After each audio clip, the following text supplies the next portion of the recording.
Good afternoon, everyone.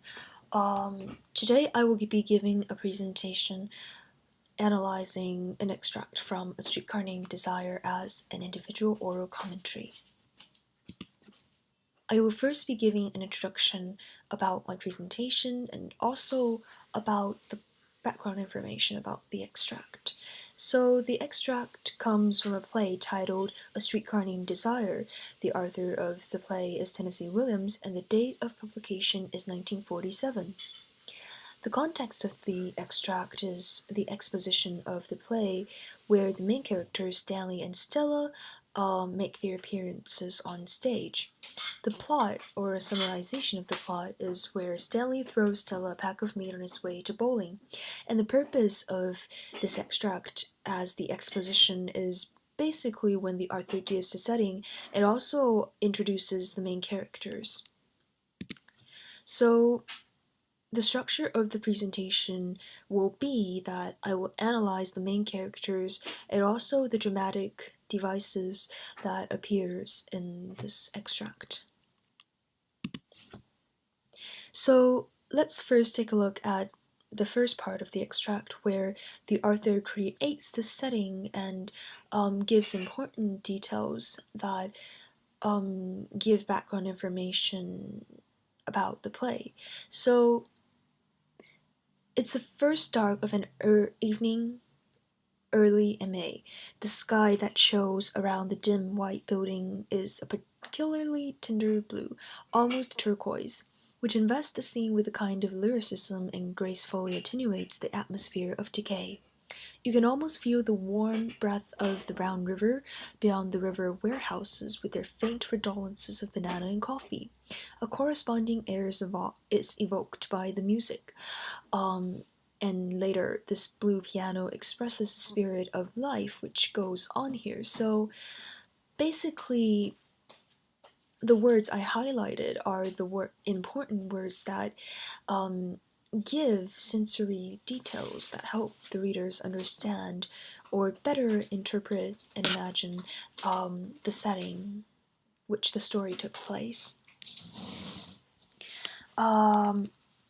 Other words like adjectives dim, tender in the first line where dim, white, tender, blue gives an old past and feeling of decadence. And at the end of this paragraph, the blue piano is type of music, the blues are a hint that will appear later in the play where Blanche starts to see things. So again, the music that appears and reappears is stated and hinted at the very beginning of the play. And this is effective because the readers are aware that this will again take place and will always refer and link back to where it's mentioned, giving the novel again more like a more coherent structure. Sensory details we mentioned, basically sight, touch, sound, taste, and smell. The sight part comes from the white-blue coloring, and the touch comes from the warmth breath of the Brown River. And the sound basically is the music of the pianists and the blues that occurs in the play, and the taste and smell comes from the faint redolences of banana and coffee, the smell of food. So these sensory details appeal to the audience from their five sensory perceptions. This is very important because the audience is able to follow it in and out of the play, which gives the play and the context more reality. And later in the play, where Blanche starts to see things and hear things, the audience would wonder, like, is the cat really screeching, or is there really a woman calling out flowers? Is the blue really playing? And the fact is, we don't know. So it's this sense of mysterious appeal of reality or hallucination that keeps the audience attention focused onto this play.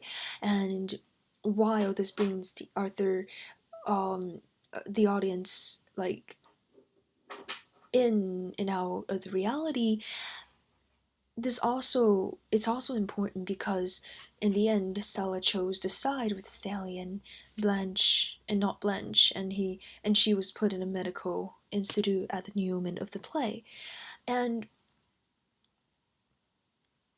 so at the beginning, not only the sensory details convey this feeling of faded old South, um, it's also a foreshadowing or hints that the old South is fading and it's passing into decadence. It's gone. So it also foreshadows the fate of the protagonist and what's to become of them. So again, adding to a sense of the mysterious appeal.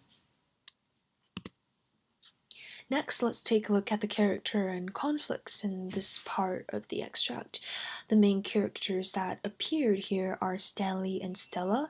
So basically, from a general standpoint, Stanley shows dominance or brutal force. He's manly, there's masculinity and a demand for control in his role towards Stella, while Stella is submissive, she's mild, she's gentle, naive, and there's this sense of infatuation that is sort of because of love and also because she's willing to submit to him, she's willing to be his follower in this point.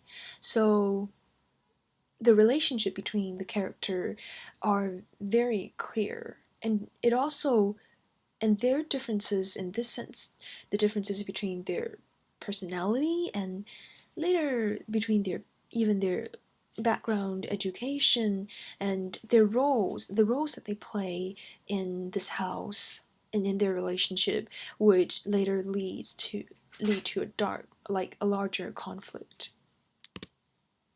So I took again, this is citation or citing the text. The two parts I took, as you can see, are not lines or dialogues. They are, in a sense, special to drama and special to play, that they're descriptions that the Arthur singles out to give the audience um, a better view, a better knowledge of what the characters are like. So, and this is especially important because this is their very first entrance, and in part shows their very large differences. So, the two men come around the corner, and about 28 or 30 years old. He is roughly dressed in blue denim work clothes and carries his bowling jacket and a red stained package from the butcher's. And that is Stanley's description, Stanley's entrance, Stanley's first appearance on stage. And for Stella, she comes out of the first floor building, a gentle young woman, about 25, and of a background obviously different from her husband. So basically, Stanley's roughly dressed. He's coarse. He's a he's a worker. He's dressed in blue denim work clothes, and Stella has a obviously different background from her husband. She comes from a respectable, although fading old Southern family. She's well educated, and she's instead of coarse and rough, she's gentle and mild. That's a great difference. And also, Stanley carries a bowling jacket and a red stained packet from the butcher's. So a bowling jacket is his personal interest. He does sports, which again shows his masculinity in a sense. And a package from the butcher's, it's the food that he brings home. So again, he is sort of the dominating or the relied upon character, the role in this household, which also leads us to take a deeper look at how their relationship are structured through their interactions.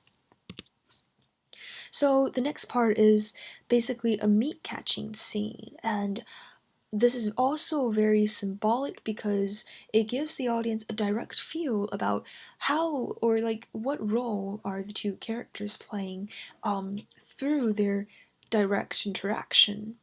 And in this part there are large amount of dialogues and also many action words, again another thing that's specific to plays. And we could see in this part Stanley bellows, he yells, he shouts, and heaves, he throws, very violent and very forceful movements, while Stella cries out in protest, manages to to catch it. So we could see that Stella cries out in protest because she doesn't like her background education and her upbringings does not like allow her to encourage or appreciate this kind of behavior in any ways. So but she managed to catch it and laughs breathlessly, which shows that her infatuation has allowed her to accept these, to play along with him, to like accept those violent behavior that's different, like to accept their differences that's obviously different.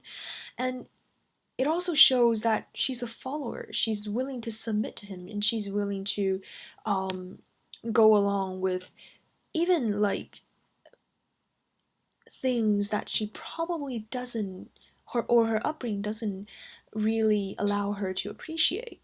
And again, Stanley always uses diction that's one syllabus. So he says catch, meet, bowling, and all of these words are emphasized in exclamation marks, which again accentuates his tone.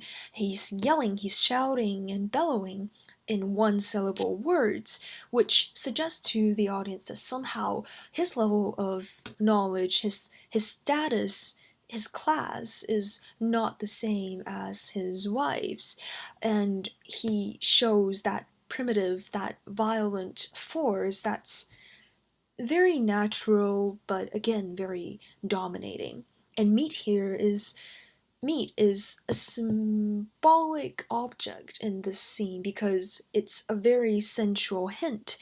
Not only is it a necessity, a food necessity, it's also quite sensual in a sense that from the coloring, from the way that those two throws and catches, it shows the relationship between the two main characters that appeared in this part of the plot.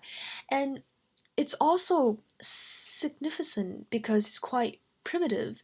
Like the characters seem to be playing out the relationship of men and women in the Stone Age, is that when men goes out to hunt and women are the homemakers that stay at home and catches whatever the men feeds them or gives them. So this detail also shows how Stanley is the manly, dominating figure in the house and in their relationship as well. And Stella is a submissive role or the follower, and she's glad to be engaged in such a relationship. Um, So basically, from the setting, the action words, the stage directions, we could see that the author in the exposition of the play has created an atmosphere that brings the reader into reality, gives the reader a first view, a first perception from the entrance of the actors, and then later deeper insight into their relationship when they see the characters interact and see the diction they choose, and also see their action, which is a very which becomes very clear. And it also take like as a first part to their conflict in the later part of the play when Stanley and Blanche fight over the relationship to to show who is the alpha of the house, who has more influence over the sweet little sister Stella. And in Stella's nature, in this sense, she's submissive, she's willing to follow Stanley, she's willing to submit, also makes it easier for the audience to understand how Stella finally chose to side with her husband and not her sister.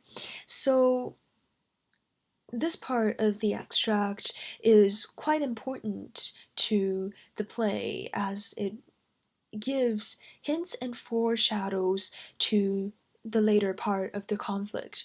And this brings us to the conclusion of my analysis and also my individual oral commentary.